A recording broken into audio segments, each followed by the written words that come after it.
1597년 늦여름 남해안의 한 포구입니다. 한 남자가 피로 굳어버린 붕대를 조심스레 풀어내고 있었습니다. 팔은 끝까지 펴지지 않았고 다리는 한 걸음 내디딜 때마다 크게 절뚝거렸습니다. 그는 나라의 부름을 받고 전쟁터로 나갔다가 살아 돌아온 군인이었습니다. 하지만 포구에는 그를 맞이하는 사람도 그에게 말을 거는 관청도 보이지 않았습니다. 이제 나는 어디로 가야 하는 걸까?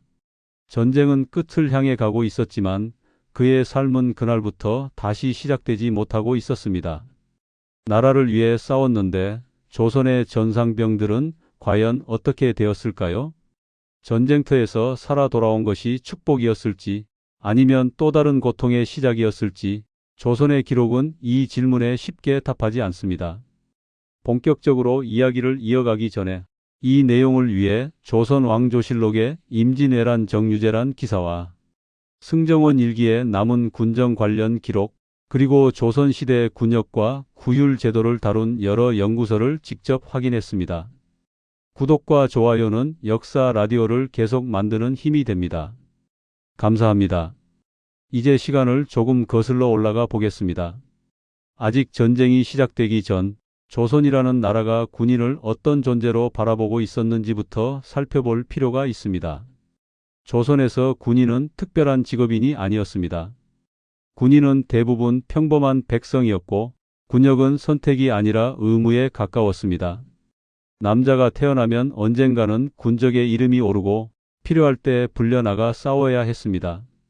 그 몸은 국가에 속한 자원처럼 취급되었지만 국가가 그 삶을 끝까지 책임져야 한다는 생각은 아직 분명하게 자리 잡지 못한 상태였습니다.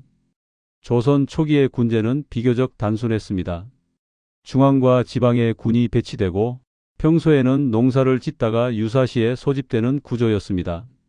이 시기 기록을 보면 군인이 전사했을 경우 유가족에게 곡식을 지급하거나 군공을 기록으로 남기는 조치가 있었습니다.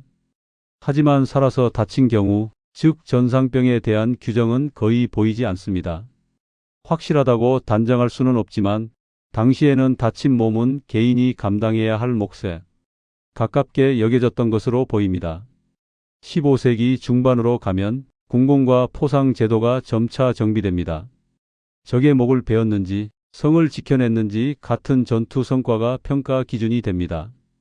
문제는 이 기준이 대부분 성과에 맞춰져 있었다는 점입니다. 죽음이나 공적은 기록으로 남길 수 있었지만 부상은 숫자로 셀 수 있는 대상이 아니었습니다. 이때부터 전상병은 제도의 중심에서 조금씩 비켜서게 됩니다. 시간이 더 흘러 16세기 후반 조선의 군제는 이미 여러 문제를 안고 있었습니다. 군역을 피하려는 백성은 늘어났고 군의 훈련은 형식에 그치는 경우도 많아집니다. 이런 상태에서 임진왜란이라는 거대한 전쟁이 시작됩니다. 1592년 전쟁은 단기간에 끝나지 않았습니다. 조선은 수년 동안 국토 전체가 전쟁터가 되는 경험을 하게 됩니다. 이때부터 전상병의 숫자는 기록으로조차 제대로 남기기 어려울 만큼 급격히 늘어납니다. 화살과 칼, 초총에 맞아 팔다리를 잃거나 평생 통증을 안고 살아가야 하는 군인들이 속출합니다. 하지만 국가의 시선은 여전히 다시 싸울 수 있는 병력에 머물러 있었습니다. 다친 군인은 전투에서 빠져나오는 순간 국가의 관심에서도 서서히 멀어지기 시작합니다. 실록에는 이런 표현이 종종 등장합니다. 부상병들이 흩어져 돌아가 굶주린다. 약을 받지 못해 병이 깊어진다. 전쟁 와중에 잠시 언급될 뿐 그 이후의 삶은 거의 이어서 기록되지 않습니다. 이 침묵이야말로 전상병의 현실을 가장 또렷하게 보여주는 단서일지도 모릅니다. 여기서 자연스럽게 질문이 하나 떠오릅니다. 조선은 정말 전상병을 외면했던 걸까요? 아니면 책임지려 했지만 그럴 수 없는 구조적 한계가 있었던 걸까요? 전쟁에서 다친다는 것은 개인의 불운이었을지 아니면 국가가 감당해야 할 몫이었을지 당시 사람들은 이 문제를 어떻게 받아들였을까요? 이 질문의 답은 있었다거나 없었다처럼 단순하게 정리되지 않습니다. 조선의 군역 제도와 신분 구조, 빠듯한 재정 상황, 그리고 전쟁이라는 극단적인 현실이 겹치면서 전상병의 삶은 복잡한 갈림길 위에 놓이게 됩니다. 전쟁터에서 살아 돌아온 군인의 몸은 그날 이후 어떤 값으로 계산되었을까요? 그리고 그 몸을 잃은 대가는 과연 누구의 책임이었을까요?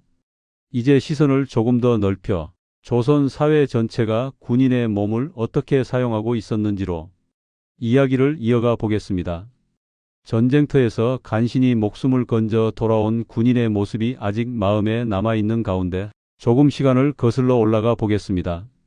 그가 왜 그렇게 홀로 남겨질 수밖에 없었는지, 그 배경에는 조선 사회가 군인을 대하던 오래된 구조가 놓여 있었습니다. 조선에서 군역은 개인의 선택이 아니었습니다. 양반이든 상민이든 신분에 따라 방식은 달랐지만 나라에 몸을 내어놓는 일은 당연한 의무로 여겨졌습니다. 다만 그 무게는 결코 고르게 나뉘지 않았습니다. 양반은 군역을 직접 지는 대신 지휘나 행정으로 역할을 대신하는 경우가 많았습니다. 실제로 전쟁터에 서서 칼을 들고 화살을 맞고 성을 지켜야 했던 사람들은 대부분 평범한 백성이었습니다. 군복을 입었지만 삶의 자리에서는 여전히 농부이자 가장이었습니다. 이 구조의 바탕에는 조선 사회의 신분제가 놓여 있었습니다. 조선은 위계와 질서를 중시한 사회였고 군대 역시 그 질서를 그대로 옮겨 놓은 공간이었습니다. 위에서는 명령이 내려오고 아래에서는 몸으로 그 명령을 감당했습니다. 전쟁에서 공을 세웠다는 평가 역시 대개는 이 위계 속에서 결정되었습니다. 군공포상 제도를 들여다보면 이 점이 더 분명해집니다. 적의 목을 베었는지, 성을 끝까지 지켜냈는지, 전투에서 어떤 성과를 냈는지가 평가의 기준이 되었습니다. 반면 다쳤다는 사실은 그 자체만으로는 공로로 계산되기 어려웠습니다. 싸우다 죽은 사람은 충성과 희생의 상징으로 기록되었습니다. 그러나 살아서 다친 사람은 어디에도 뚜렷하게 속하지 않는 존재가 되기 쉬웠습니다. 군인으로서의 역할은 끝났지만 국가가 책임져야 할 기준도 분명하지 않았기 때문입니다. 조선의 재정 상황 역시 이 문제와 깊이 맞닿아 있었습니다. 조선은 늘 넉넉한 나라가 아니었습니다. 평시에도 세금은 빠듯했고 전쟁이 시작되면 곡식과 무기는 언제나 부족했습니다. 나라 국가는 전투를 이어가기에도 벅찬 상태였습니다. 이런 상황에서 국가는 지금 당장 다시 싸울 수 있는 병력을 우선적으로 관리할 수밖에 없었습니다. 다친 군인은 치료가 필요했지만 동시에 당장 쓸 수 없는 인력이기도 했습니다. 이 모순은 전쟁이 길어질수록 더 크게 드러납니다. 그래서 전쟁이 이어질수록 전상병은 점점 제도의 바깥으로 밀려나게 됩니다. 치료를 위해 오래 머물 수 있는 공간은 거의 없었고 장기적인 돌봄을 논의할 여유도 부족했습니다. 기록에 따르면 많은 부상병이 전투에서 빠져나온 뒤 각자의 고향으로 흩어졌습니다. 그 순간부터 그들은 군인인지 민간인인지조차 모호한 존재가 됩니다. 군복은 벗었지만 전쟁의 흔적은 몸에 그대로 남아 있었습니다. 여기서 자연스럽게 질문이 하나 떠오릅니다. 나라를 위해 몸을 바친 사람이 전투 능력을 잃는 순간 국가의 책임에서도 멀어지게 되는 구조는 과연 당연한 것이었을까요? 당시 조선 사람들 역시 이 문제를 전혀 느끼지 못했던 것은 아니었습니다. 실록과 일기를 살펴보면 전상병에 대한 보고와 탄식이 간간히 등장합니다. 부상병이 길에서 쓰러진다. 약이 없어 상처가 곱는다. 짧은 문장이지만 당시 상황이 얼마나 열악했는지는 충분히 짐작할 수 있습니다. 하지만 이런 기록은 대부분 문제 제기에서 멈추고 제도로 이어지지는 못합니다. 도와야 한다는 인식은 있었을지 몰라도 그 인식을 떠받칠 구조는 아직 준비되어 있지 않았던 셈입니다. 이 지점에서 작은 균열이 생깁니다. 전쟁이 길어질수록 다친 군인의 수는 늘어나고 그 가족들의 불만도 함께 쌓여갑니다. 일할 수 없는 가장을 둔 집안은 빠르게 흔들렸고 그 부담은 이웃과 마을로 번져갑니다. 전상병은 더 이상 한 개인의 불운으로만 남아있을 수 없게 됩니다. 조용히 그러나 분명하게 사회 전체의 부담으로 떠오르기 시작합니다. 훗날 바로 이 누적된 부담이 조선 사회를 곤란하게 만듭니다. 전쟁은 끝나가지만 다친 사람들은 제자리로 돌아가지 못한 채 남아 있었기 때문입니다. 국가는 이들을 완전히 외면할 수도 온전히 책임질 수도 없는 상황에 놓이게 됩니다. 이제 시선은 전쟁이 한창이던 현장으로 조금 더 가까이 다가갑니다. 전상병이라는 존재가 기록 속 문장이 아니라 한 사람의 삶으로 어떻게 드러났는지를 살펴볼 차례입니다. 1593년 초겨울 한양으로 이어지는 큰 길입니다. 장터를 오가던 사람들이 하나둘 발길을 멈춥니다.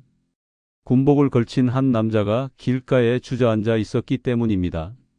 한쪽 다리는 붕대로 칭칭 감겨 있었고 천 사이로 스며든 피와 고름 자국이 아직도 선명했습니다. 그는 임진왜란 초반 관군으로 징발되어 싸웠다가 화살을 맞고 전장에서 빠져나온 병사였습니다. 하지만 지금 그의 자리는 전쟁의 한복판이 아니라 아무도 책임지지 않는 길 위였습니다. 이제부터 이야기는 전상병이라는 제도가 아니라 전상병이 된 한 사람의 삶 가까이로 다가갑니다. 기록 속 문장이 아니라 당시 사람들이 실제로 체감했을 전쟁 이후의 풍경을 조금 더 들여다보려 합니다. 임진왜란이 시작되자 조선의 군사 체계는 순식간에 한계에 부딪힙니다. 전투는 전국 곳곳에서 이어졌고 부상병은 눈덩이처럼 늘어났습니다. 조선 왕조실록에는 싸움에서 다친 군사가 날마다 늘어나 약과 음식이 모자란다는 보고가 반복해서 등장합니다. 이 문장은 단순한 하소연이 아니었습니다. 전쟁이 길어질수록 부상병을 관리할 여력이 이미 바닥나고 있다는 신호였습니다. 전장에서 다친 병사들은 우선 임시 진영이나 가까운 관하로 옮겨졌습니다. 하지만 그곳에 제대로 된 치료 시설이 있었던 것은 아닙니다. 약재는 늘 부족했고 의원 역시 절대적으로 모자랐습니다. 상처를 씻고 약초를 붙이고 붕대를 감는 것이 치료의 전부인 경우가 많았습니다. 상처가 깊거나 회복이 더딘 경우에는 이런 결정이 내려지곤 했습니다. 고향으로 돌려보내라. 치료가 끝났다는 뜻이 아니라 더 이상 감당할 수 없다는 의미에 가까웠습니다. 여기서부터 문제가 본격적으로 시작됩니다. 고향으로 돌아간다는 말은 국가의 관리 대상에서 벗어난다는 뜻이기도 했습니다. 전쟁터에서는 빠져나왔지만 삶의 전쟁은 그때부터 다시 시작된 셈입니다.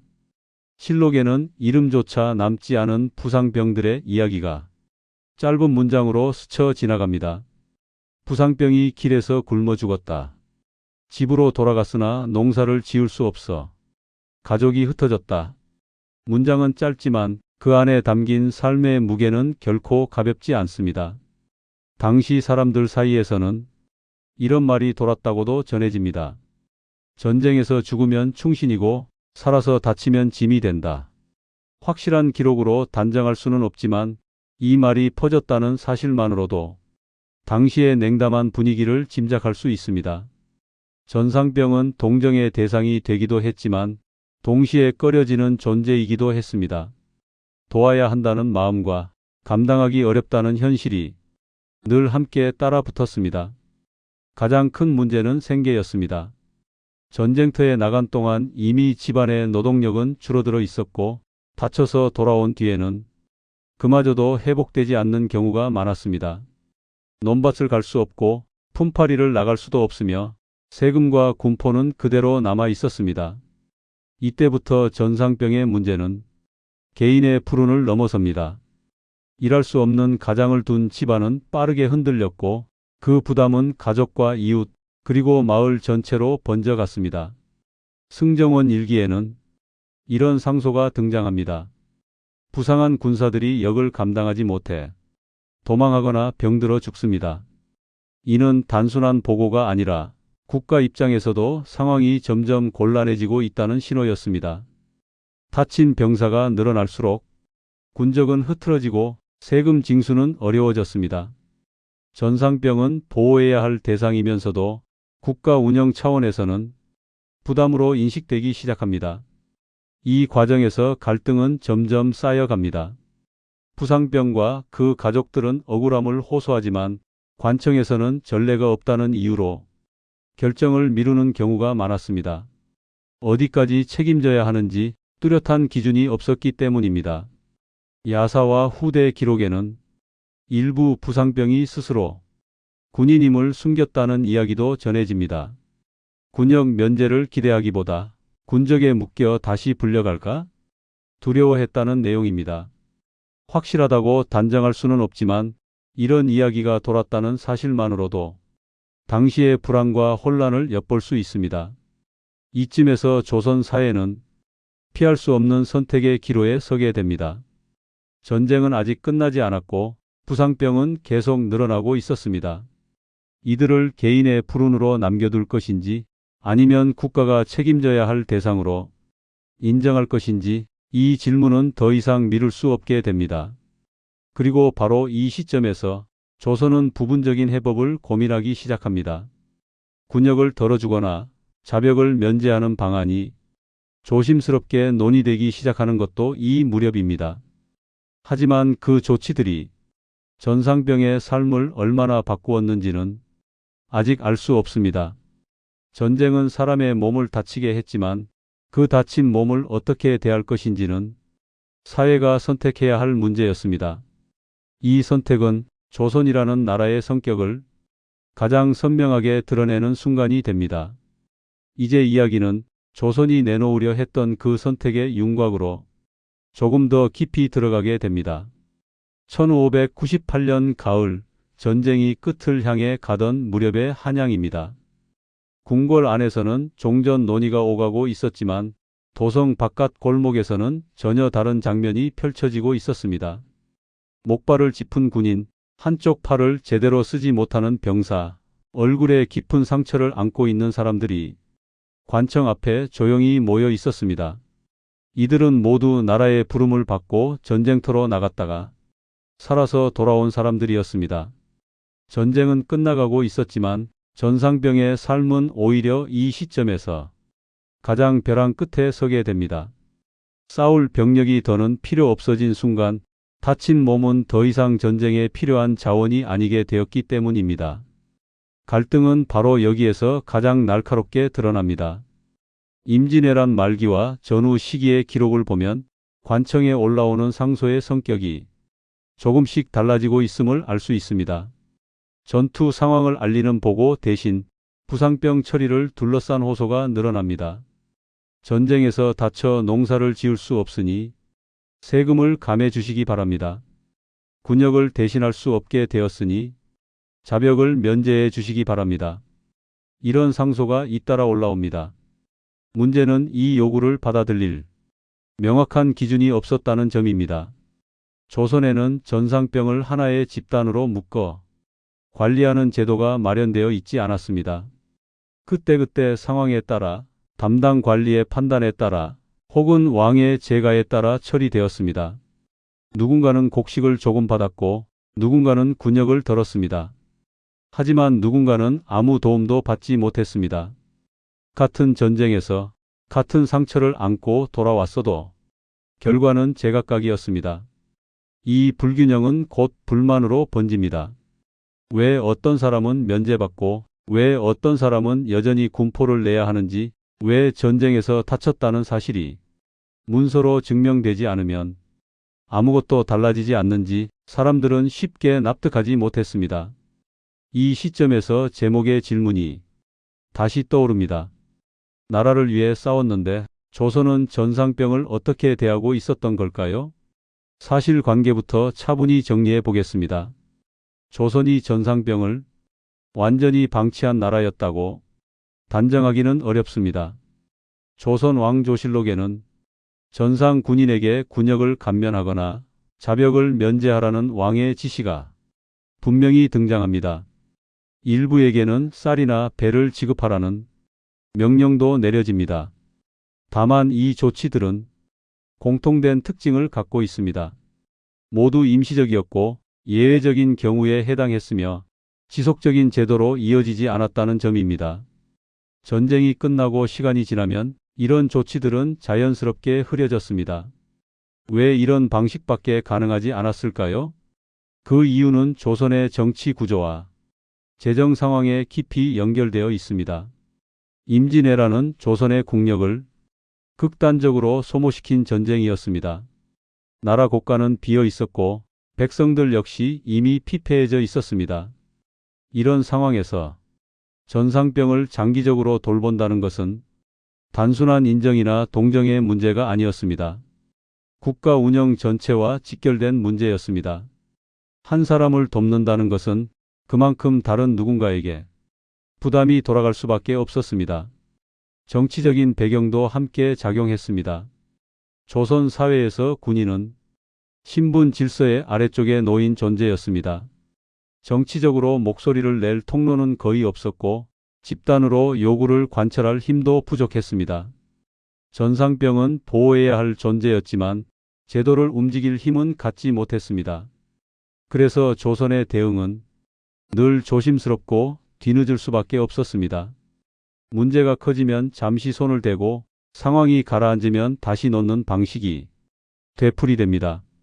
전상병 문제는 해결해야 할 국가 과제이면서도 계속 미뤄지는 숙제로 남게 됩니다. 이 지점에서 하나의 중요한 사실이 드러납니다. 조선은 전상병을 외면하려 했던 나라라기보다 끝까지 책임질 수 있는 국가 시스템을 갖추지 못한 나라에 가까웠다는 점입니다. 의지와 구조 사이의 간극이 전상병의 삶을 가장 가혹하게 만들었습니다. 다만 이 이야기는 아직 여기서 끝나지 않습니다. 왜 조선은 끝내 그 간극을 메우지 못했는지, 왜 일부 조치는 가능했지만 근본적인 변화로 이어지지 않았는지, 그리고 이 선택이 전상병 개인의 삶에 어떤 결과를 남겼는지에 대한 평가는 조금 더 남아 있습니다.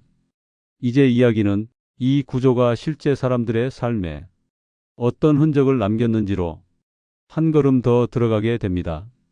전상병의 냉혹한 현실은 여기서부터 더욱 또렷해집니다. 전쟁이 끝난 뒤에도 전상병의 삶은 쉽게 정리되지 않았습니다.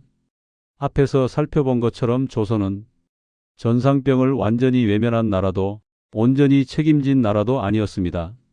이제는 한 걸음 더 들어가 왜 이런 애매한 상태가 반복될 수밖에 없었는지를 조금 더 구조적으로 짚어볼 필요가 있습니다. 가장 먼저 살펴볼 것은 국가가 군인을 바라보던 기본적인 인식입니다. 조선에서 군인은 보호받아야 할 직업군이라기보다 필요할 때 동원되는 백성에 가까웠습니다. 군역은 권리가 아니라 의무였고 그 의무를 다하다 다친 결과까지 국가가 책임져야 한다는 생각은 아직 분명하게 자리 잡지 못했습니다. 전쟁터에서 목숨을 잃는 것은 충성과 희생으로 기록되었지만 살아서 다친 이후의 삶은 개인의 몫으로 남기 쉬운 구조였습니다. 죽음은 국가의 언어로 남았고 부상은 개인의 삶 속으로 사라졌습니다. 정치 구조 역시 이 문제를 더 어렵게 만들었습니다. 조선의 정책 결정은 대부분 중앙 관료와 왕을 중심으로 이루어졌고 그 과정에서 전상병 본인이 직접 목소리를 낼 통로는 거의 없었습니다.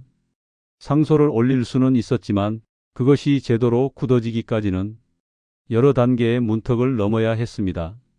전상병은 늘 도와줘야 할 대상으로 언급되었지만 정책을 바꾸는 주체로 인식되지는 않았습니다. 동정은 가능했지만 지속적인 책임으로 이어지기는 어려웠던 셈입니다. 신분제 역시 중요한 배경이었습니다. 전쟁터에 나간 다수의 병사는 상민이었고 그들의 삶은 이미 넉넉하지 않았습니다. 부상은 곧 노동력 상실을 의미했고 이는 집안 전체의 생계를 위협했습니다. 하지만 조선 사회에서 빈곤은 대체로 개인과 가족이 감당해야 할 문제로 처리되는 경우가 많았습니다. 국가가 개입해야 할 영역과 개인이 감당해야 할 영역의 경계는 지금보다 훨씬 개인 쪽에 가까웠습니다. 이런 인식 속에서 전상병을 장기적으로 돌보는 제도는 우선순위에서 밀려날 수밖에 없었습니다. 그래서 전상병에 대한 조치는 늘 사후적이고 부분적이었습니다. 문제가 크게 드러나면 군역을 덜어주거나 곡식을 조금 지급하는 방식으로 대응했지만 시간이 지나면 다시 원래의 질서로 돌아가는 일이 반복됩니다. 제도를 근본적으로 바꾸기에는 재정도 정치적 동력도 부족했습니다. 후대의 평가는 비교적 냉정합니다. 조선은 충성과 희생을 강조한 나라였지만 그 희생을 감당한 사람의 삶을 끝까지 돌보는 데에는 분명한 한계를 보였다는 평가가 많습니다. 다만 동시에 당시의 국가 역량과 사회 구조를 고려하면 다른 선택이 가능했는지에 대해서는 의견이 갈리기도 합니다. 확실한 것은 하나입니다. 전상병의 문제는 조선 사회가 안고 있던 한계를 가장 선명하게 드러낸 사례라는 점입니다. 의지의 문제가 아니라 구조의 문제였다는 사실이 점점 또렷해집니다. 여기서 시선을 잠시 오늘로 옮겨보면 낯설지 않은 장면이 떠오르기도 합니다. 조직을 위해 헌신했지만 몸이 따라주지 않게 되는 순간 주변에서 서서히 밀려나는 사람들, 노력과 의지는 인정받지만 그 이후의 삶은 각자 감당해야 하는 구조, 시대와 모습은 달라졌지만 책임의 경계가 개인적으로 기울어지는 장면은 크게 다르지 않아 보입니다. 조선의 전상병 문제는 단순한 옛날 이야기가 아닙니다. 국가와 조직은 어디까지 책임져야 하는지, 희생과 보상의 균형은 어떻게 잡아야 하는지에 대한 아주 오래된 질문이기도 합니다. 이 질문은 조선에서 뚜렷한 답을 얻지 못한 채 남겨졌습니다. 그리고 시간이 흐르면서 전상병이라는 존재는 점점 기록 속에서 모습을 감추게 됩니다. 사람들은 더 이상 그들의 이름을 적지 않았고 그들의 삶을 이어서 기록하지도 않았습니다. 이제 마지막으로 이 침묵이 무엇을 의미하는지, 그리고 그 침묵이 우리에게 어떤 질문을 남겼는지를 돌아볼 차례입니다. 이 이야기는 아직 완전히 끝나지 않았습니다. 전쟁이 끝난 뒤 기록 속에서 전상병이라는 존재는 조금씩 흐려지기 시작합니다. 임진왜란과 정유재란이 마무리되고 조선은 서서히 일상으로 돌아가지만 다친 군인들의 삶은 그 흐름 속에서 자연스럽게 정리되지 않았습니다. 그들은 분명 전쟁의 주역이었지만 평화의 이야기에서는 빠르게 주변으로 밀려납니다. 실록을 조금 더 살펴보면 전쟁 직후 몇 년 동안은 전상병에 대한 언급이 간간히 이어집니다. 군역을 면제해달라는 상소, 자벽을 감해달라는 요청, 굶주린 부상병을 구휼하라는 보고가 곳곳에 등장합니다. 하지만 시간이 흐를수록 이런 기록은 눈에 띄게 줄어듭니다. 전쟁이 점점 이미 지나간 사건이 되면서 전상병 역시 과거의 문제로 밀려난 것입니다. 조선 후기까지 내려오면 전상병을 하나의 집단으로 기억하거나 제도로 관리하려는 시도는 거의 보이지 않습니다. 군제 개편과 민생 안정에 대한 논의는 이어졌지만 다친 군인의 삶을 장기적으로 책임지는 발상은 끝내 뿌리내리지 못합니다. 전상병은 역사 속에서 조용히 사라진 존재가 됩니다. 이 침묵은 단순한 망각이라기보다 조선 사회가 무엇을 기록하고 무엇을 기록하지 않았는지를 보여주는 하나의 선택에 가깝습니다. 공을 세운 사람, 나라의 이름을 남긴 사람은 역사에 남았지만 그 과정에서 몸을 잃고 일상을 잃은 사람들의 삶은 기록의 바깥으로 밀려났습니다. 전상병 개인의 말년을 구체적으로 전하는 자료가 거의 남아있지 않은 것도 이와 무관하지 않아 보입니다. 자료가 부족해서라기보다 애초에 기록의 대상이 아니었을 가능성이 큽니다.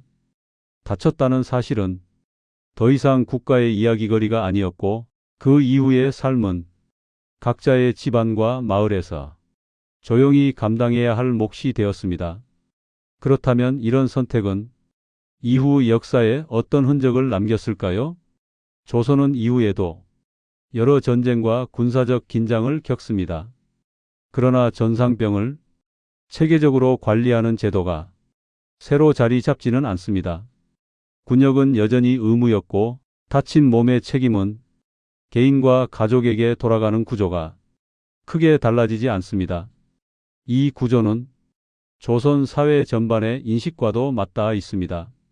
국가는 질서와 체제를 지키는 데 집중했고 그 과정에서 발생하는 개인의 희생은 어느 정도 당연한 비용처럼 여겨지는 경우가 많았습니다. 전상병은 바로 그 경계선에 서 있던 사람들이었습니다. 이제 다시 처음의 질문으로 돌아가 보겠습니다. 나라를 위해 싸웠는데 조선의 전상병은 어떻게 되었을까요? 조선은 그들을 완전히 외면하지는 않았지만 끝까지 책임지지도 못했습니다. 그 애매한 태도는 의지의 부족이라기보다 당시 국가와 사회가 가진 한계의 결과에 가까웠습니다. 여기서 우리는 두 가지 질문을 남길 수 있습니다. 희생을 요구하는 공동체는 그 희생의 결과까지 어디까지 책임져야 할까요? 몸을 내놓은 순간까지만이면 충분했을지 아니면 그 이후의 삶까지 함께 고민했어야 했을지 이 질문에는 지금도 쉬운 답이 없습니다. 또 하나의 질문도 떠오릅니다. 여러분이라면 그 시절 그 자리에 있었다면 어떤 선택을 하셨겠습니까? 다친 몸으로 다시 삶을 꾸려가야 했던 병사의 입장이었을지 한정된 자원을 두고 결정을 내려야 했던 관리의 입장이었을지 어느 쪽도 가볍게 고를 수 있는 선택은 아니었을 것입니다. 옛날 이야기처럼 들리지만 이 장면은 지금과도 그리 멀지 않아 보입니다. 조직과 공동체를 위해 애쓴 사람이 더 이상 역할을 다하기 어려워졌을 때 어디까지 보호받을 수 있는지에 대한 고민은 형태만 바뀐 채 지금도 반복되고 있습니다. 조선의 전상병은 역사 속에서 크게 이름을 남기지 못했습니다. 하지만 그들이 남긴 질문은 지금까지도 조용히 이어지고 있습니다.